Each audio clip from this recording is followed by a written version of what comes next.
이 로고들 전부 GPT로 만들고 하이로우로 모션 작업을 했습니다. 믿기 어려우시죠? 이제는 평면 로고가 아니라 입체감이 있고 텍스처가 살아있고 움직임까지 있는 완성형 로고가 주목받는 시대예요. 그동안 AI로 로고 많이 만들어 보셨죠? GPT, 미드조니, 캔바 등 몇 분 만에 완성되는 로고들 이미 익숙하실 거예요. 근데 요즘은 다르더라고요. 질감 하나, 빛 표현 하나에 따라 로고의 분위기가 완전히 바뀌는 시대가 왔습니다. 예전엔 디자이너만 할 수 있는 줄 알았던 이런 작업도 지금은 GPT 하나만 있으면 가능해요. 툴, 세팅, 복잡한 거 없습니다. 텍스트 한 줄이면 충분합니다. 이번 영상에서는 어떻게 텍스처를 고르고 로고를 준비하고 프롬프트를 쓰고 마지막엔 움직이는 로고로 만드는지 전 과정을 보여드릴게요. 지금까지 만든 평면 로고 이제는 살아있는 텍스처와 움직임으로 완전히 다르게 활용해보세요. 그럼 지금부터 GPT 3D 텍스처 로고 직접 한번 만들어 볼게요. 먼저 로고가 필요하겠죠. 저는 두 가지 방식으로 로고를 준비했어요. 첫 번째는 캔바에서 브랜드 패치라는 앱을 사용하는 방법입니다. 이 앱은 애플, 나이키 같은 유명 브랜드 로고를 바로 검색하고 고화질 이미지로 다운로드 할 수 있게 도와줘요. 평소에도 디자인 작업이나 브랜드 참고할 때 정말 유용한 앱입니다. 저는 예시로 애플 로고를 사용해 봤어요. 근데 이건 어디까지나 샘플이고요. 여러분 브랜드나 유튜브 채널명, 쇼핑몰 로고로 활용하시면 됩니다. 두 번째 방법은 직접 텍스트 로고를 만드는 거예요. 저는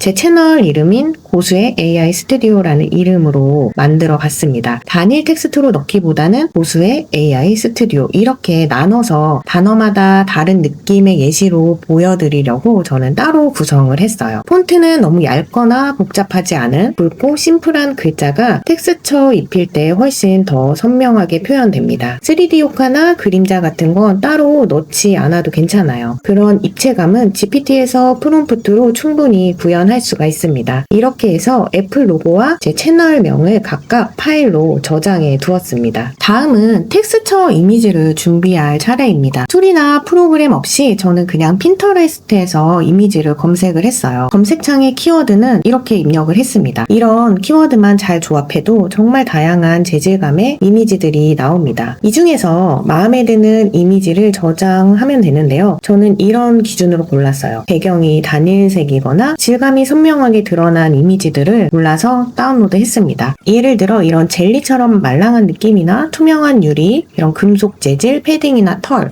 같은 독특한 재질도 좋습니다. 저는 이렇게 여러 가지 느낌의 텍스처 이미지를 다운로드해서 준비해 두었습니다. 이제 이 텍스처들을 GPT에서 활용을 해서 입체적인 로고를 한번 만들어 볼 거예요. 자, 이제 본격적으로 GPT에 이미지를 넣고 로고를 입체적으로 만들어 볼게요. 작업 방식은 아주 간단합니다. 왼쪽에는 텍스처 이미지, 오른쪽에는 로고 이미지, 그리고 이렇게 아래처럼 제가 만들어둔 프롬프트 포뮬라를 그대로 복사해서 붙여 넣으면 됩니다. 이때 여기 애플이라는 자리는 여러분이 만든 로고 이름을 바꾸시면 되고요. 이 텍스처별 강조 문장 자리에는 이 재질이 어떤 느낌인지 조금 더 구체적으로 설명하면 됩니다. 예를 들어 저는 이 마블 텍스처를 처음에 이제 사용을 했는데요.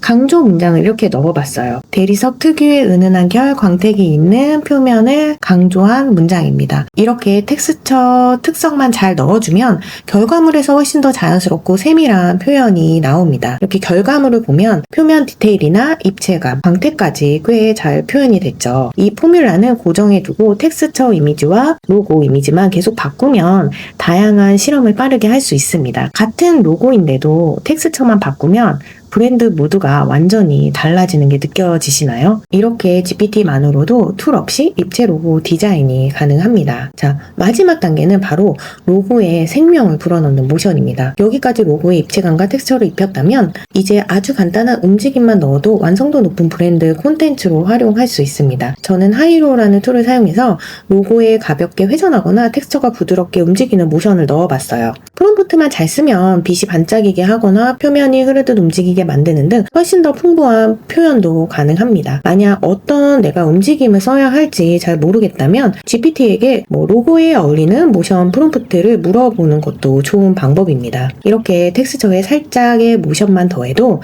그냥 이미지가 아니라 영상 콘텐츠로 바로 활용 가능한 비주얼 자산이 완성됩니다. 툴도 복잡한 기능도 전혀 없이 텍스트 몇 줄로 이 정도 퀄리티가 나온다는 거 정말 놀랍지 않나요? 이번 영상에서는 GPT 로고의 입체감 질감과 텍스처를 입히는 전체 과정을 보여드렸습니다. 복잡한 디자인 툴 없이도 텍스처 이미지와 프롬프트 한 줄이면 완전히 새로운 브랜드 무드를 만들어낼 수 있다는 점 직접 확인하셨을 거예요. 여러분이 평소 만든 텍스트 로고, 브랜드 아이덴티티, 유튜브 썸네일 타이틀, 이제는 그 자체로 감성과 질감을 담은 콘텐츠로 변신할 수 있습니다. AI를 활용한 텍스처 로고 디자인 오늘 영상이 도움이 되셨다면 좋아요와 구독, 그리고 직접 만든 결과물도 댓글에 공유해주세요.